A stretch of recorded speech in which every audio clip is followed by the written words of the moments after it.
Hello friends. आज मैं success पर यंगस्टर्स को एड्रेस करने जा रहा हूँ। ख़ास तौर से वैसे तो सक्सेस किसी भी एज में हासिल की जा सकती है, वो उम्र की मोहताज नहीं है। लेकिन आज की जो सक्सेस टिप्स है वो यंगस्टर्स के लिए ख़ास तौर से है। जब भी यंगस्टर्स से, स्टूडेंट्स से ये पूछा जाता है कि आपका एम क्या है, आपका इंटरेस्ट किस चीज़ में है, किस फील्ड में है, किस कैरियर में है, तो जो कुछ भी जानते हैं उसी में सोचने लगते हैं। जितनी नॉलेज है कैरियर की उनको कि कहीं और जाते हैं, उसी में सोचते हैं और फिर कुछ बताते हैं। लेकिन केवल इतना ही काफ़ी नहीं है। आप आज नॉलेज बहुत ज़्यादा हो गई है दुनिया में, इंफॉर्मेशन आजकल बढ़ गई है, तो आपको क्या करना चाहिए? आपको नॉलेज लेना चाहिए, इंफॉर्मेशन बढ़ाना चाहिए। क्योंकि जो ट्रेडिशनल कैरियर्स हैं वो तो सबको पता है, civil services, government sector, engineering, medical, computer, management, ये ट्रेडिशनल सेक्टर। लेकिन और सारी चीज़ें, कुछ खेल हैं, क्रिकेट है, फुटबॉल है, हॉकी है, बैडमिंटन है। लेकिन और अब आज के 21वीं सदी की जब हम एक चौथाई जी चुके हैं तो आज दुनिया बहुत आगे चली गई है। हमारे पास एम है, ठीक है, हमारा जो इंटरेस्ट है उसी में एम है, जो हॉबी है वही एम है। लेकिन हमने अपने पैशन को अपना कैरियर भी बना लिया है।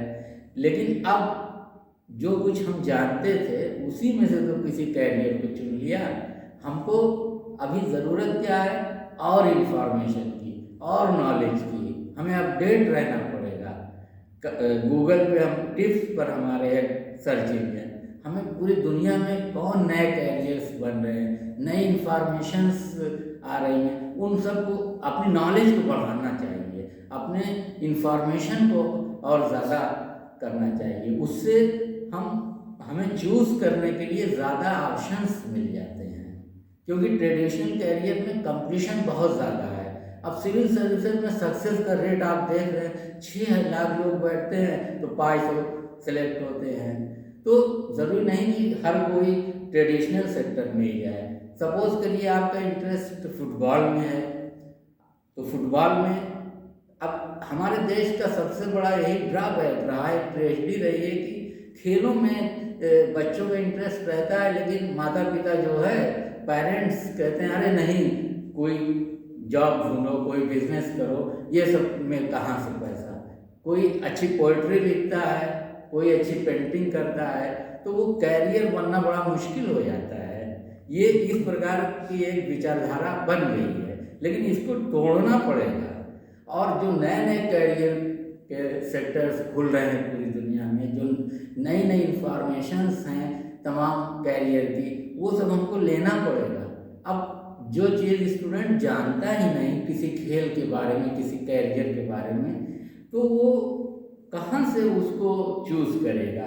सोचता रहेगा, जो कुछ माइंड में है उसी में से निकालेगा अपना जो इंटरेस्ट है मैच करके।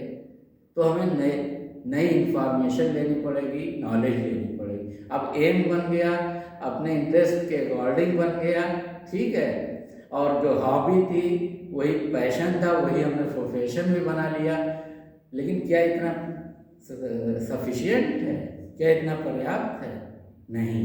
अभी एक चीज़ है जो बहुत ही ज़रूरी है, जिसके बिना तो कुछ हो ही नहीं सकता।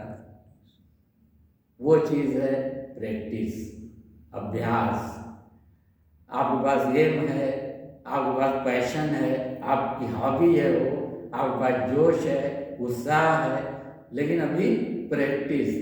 अगर आप ये सोचते हैं कि मैं बहुत टैलेंटेड हूँ, तो फिर वही खरगोश और कछुआ वाली कहानी हो जाएगी कि खरगोश सोचता था वो तो बहुत तेज दौड़ता है। तो टैलेंट है, एम है, हॉबी वही है, इंटरेस्ट है, पैशन है, वही प्रोफेशन है, लेकिन प्रैक्टिस बहुत ज़रूरी है। मैं डॉन गैबन ओलंपिक का कुश्ती में स्वर्ण पदक विजेता था। मैं उसका एग्जाम्पल आज फिर दूंगा कि वो, उसने एक जगह लिखा है कि जब मैं सोचता था कि मेरा प्रतिद्वंदी इस वक्त क्या कर रहा होगा, और मैं अभ्यास करते करते थक जाता था, तो कल्पना में आता था कि वो अभ्यास कर रहा होगा, तो मैं और अभ्यास करने लगता था। फिर मैं थक जाता था, फिर मैं सोचता था अब मेरा प्रतिद्वंदी क्या कर रहा होगा, फिर मेरी कल्पना में आता था कि वो आराम कर रहा होगा, तो मैं और कड़ा अभ्यास करने लगता था। तो ये डिटर्मिनेशन होना चाहिए, एम से लेकर प्रैक्टिस तक, तब वो सफलता में, सक्सेस में कन्वर्ट हो सकती है। तो मैं यही समझता हूँ कि नई इंफॉर्मेशन, नए नॉलेज लीजिए और अपने आप को और एनरिच करिए। उसके बाद जो भी एम बनाइए अपने इंटरेस्ट के अकॉर्डिंग, उसका कड़ा अभ्यास करिए और कड़ी प्रैक्टिस करिए जब तक कि सफलता ना मिल जाए। Thank you.